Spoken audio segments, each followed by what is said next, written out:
பரணியோட அம்மா பாக்கியம் வந்துட்டு நீ அத்தையை கூட்டிகிட்டு போடி உங்கள் வீட்டில் வந்துட்டு வச்சுக்கோன்ற மாதிரி சொல்ல பரணி வந்து சரின்னு சொல்கிறாங்க. வீரா வந்துட்டு இந்த பெரியாத்தாவா வேண்டாம் வேண்டாம் அப்படின்ற மாதிரி சொல்கிறாங்க. நான் பேசிக்கிட்டேன்டி சண்முகத்துக்கிட்ட நீ வா ஒரு நாள் தானே வா அப்படின்ற மாதிரி சொல்லி கூட்டிகிட்டு போயிடறாங்க. இங்கே எல்லாரும் வந்துட்டு இந்த பெரியாத்தா எதுக்கு கூட்டிகிட்டு வரணும், இந்த பரணிக்கு எதுக்கு இந்த வேலைன்னு சொல்லிட்டு எசக்கி அப்புறம் கனி பயந்துட்டேன் பயமாக இருக்கவங்க வந்தால் எங்களை என்ன சொல்லுவாங்கன்னு சொல்லிட்டு நான் தான் இருக்கல அப்புறம் எதுக்கு பயப்படுறேன்னு சண்முகம் ஒரு பக்கம் சொல்லிட்டு இருக்கிறாரு. இப்படி போயிட்டுருக்க கரெக்டாக பெரியத்தில் அதாவது பாண்டி அம்மாவை கூப்பிட்டுட்டு வராங்க. பரணி எதுக்குடி உனக்கு இந்த வேலைன்னு சொல்லிட்டு சண்முகம் கேட்டுட்ருக்கேன். நான் கண்டிப்பாக இந்த பெரியத்தை அந்த பாண்டியம்மாவை விடவே மாட்டேன், வீட்டுக்குள்ளே இவ ஏதாவது பண்ணி வச்சிருவா, இதில் நம்பவே முடியாது, குழந்தைன்னு கூட பார்க்காம என்ன வேணால் செய்யறதுக்கு யோசிப்பா அப்படி இப்படின்னு சொல்லிட்டு கோவமாக பேசிகிட்டு இருக்கேன். நான் விடவே மாட்டேன்னு வழி மறைச்சிட்டு நிற்கிறாரு. அப்புறம் பரணி வந்துட்டு மாமா ஒரே ஒரு நைட்டு தான் ப்ளீஸ் மாமா, நாளைக்கு எங்கன்னா கூட போய்கிட்டோம் அவங்க வீட்டுக்கு கூட போய்கிட்டோம் அப்படின்ற மாதிரி சொல்கிறாங்க. இல்லை என்னால் முடியவே முடியாதுன்னு சொல்லிட்டு அவர் தீர்மானமாக சொல்கிறாரு.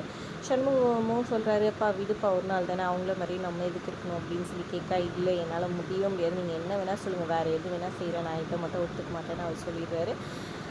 உடனே வந்துட்டு இவங்க திங்கண்ணையில் வேணால் படுத்துக்கிட்டோம் இன்றைக்கி ராத்திரி, ஆனால் காலைல ஏஞ்சோன்னா போய் நீங்கள் இருக்கக்கூடாதுன்ற மாதிரி சொல்கிறாங்க. சரி ஓகே நான் இங்கேயே கூட படுத்துக்கிறேன் அப்படின்ற மாதிரி பாண்டியம்மா ஒத்துக்கிறாங்க. அப்புறம் பாய்த்தலை தண்ணி எல்லாம் எடுத்துகிட்டு வந்து கொடுத்துட்றாங்க, பெட்ஷீட்டு எல்லாமே. அப்புறம் எல்லோரும் உள்ளே போயிட்டோன்னா பாண்டியம்மா நேராக அவங்க தம்பிக்கு ஃபோன் பண்ணி இல்லை நான் வந்துட்டேன்ல, ஆனால் அந்த வைகுண்டம் வந்துட்டு என்னை உள்ளவே விட இது பண்ணல அப்படின்னு சொல்ல சரிக்கா நான் நாளைக்கு காலைல வரேன், அப்போ எப்படியும் உன்னை உள்ளே போக வைக்கிறேன் அப்படின்ற மாதிரி சொல்லியிருக்காரு. அப்புறம் இவங்களும் காலையில் எழுந்திரிச்சு வழக்கம் போல் இது பண்ணிகிட்ருக்காங்க. அப்போ கரெக்டாக வந்துட்டு வைகுண்டம் இவர் சவுந்தரபாண்டி வராரு. வந்துட்டு அவங்க அக்காவை இங்கே வந்து உட்காந்துருக்கேன், மானத்தை வாங்கிறதுக்கு வந்துருக்கியா, ஒழுங்கா இங்கே வந்து போயிட்டு அப்படி இப்படின்னு சொல்லிட்டு ஒரு அலப்பறை கொடுத்து அடிக்கிற மாதிரி பண்ணுறாரு. சண்முகம் உடனே வந்து இது பண்ண அவளை எதுக்குள்ளே சேர்க்கவே கூடாது அப்படி இப்படின்னு சொல்ல அவங்க இங்கே தான் இருப்பாங்க, உன்னால் முடிஞ்சதை பண்ண அவங்க மேலே கை வைக்க முடியாது உன்னாலன்னு சொல்லிட்டு சண்முகம் சொல்லி வீட்டுக்குள்ளே கூப்பிட்டுறாரு. பாண்டியம்மாவும் உள்ளே போயிடறாங்க. அவங்க தம்பி கடை சிக்னல் காமிச்சிட்டு சந்தோஷமாக ஏதோ ஒரு பெரிய பிளானுக்காக தான் உள்ளே போயிருக்காங்க. நேராக உள்ளே போயிட்டு இவங்க வந்துட்டு வீரா கிட்டே பேச சொல்லிட்டு இருக்காங்க. எசக்கி பரணி எல்லாருமே அவங்க அப்பா எல்லாருமே.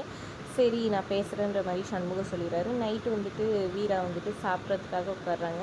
அப்போ வந்துட்டு இந்த மாதிரி நீங்கள் என்ன முடிவு பண்ணியிருக்கேன்னு சொல்லி கேட்க, எப்படி நான் போக முடியும், அங்கே தான் வந்துட்டு மாமா வந்துட்டு என்னை வாழ விடாமல் இது பண்ணுறதுக்காக பண்ணிகிட்ருக்கிறாரே, என்ன தான் ஷோபாலன் நல்லவனாக இருந்தாலும் அத்தை சொல்கிறாங்கிறதுக்காக நான் போனாலும் அங்கே எப்படி எனக்கு மரியாதை இருக்கும், நான் என் சண்முகம் அண்ணனோட தங்கச்சியாக வந்துட்டு அங்கே போவேன், அப்போ எப்படி இது இருக்கும், அவராக வந்துட்டு என்னை கூப்பிட்டா மட்டும்தான் நான் போவேன் அப்படின்னு சொல்ல சரி ஓகே அவர் வந்து கூப்பிட்டா மட்டும் நீ போகல உன் முடிவில் நீ பேர் அப்படின்ற மாதிரி சண்முகம் சொல்லிடுறாரு.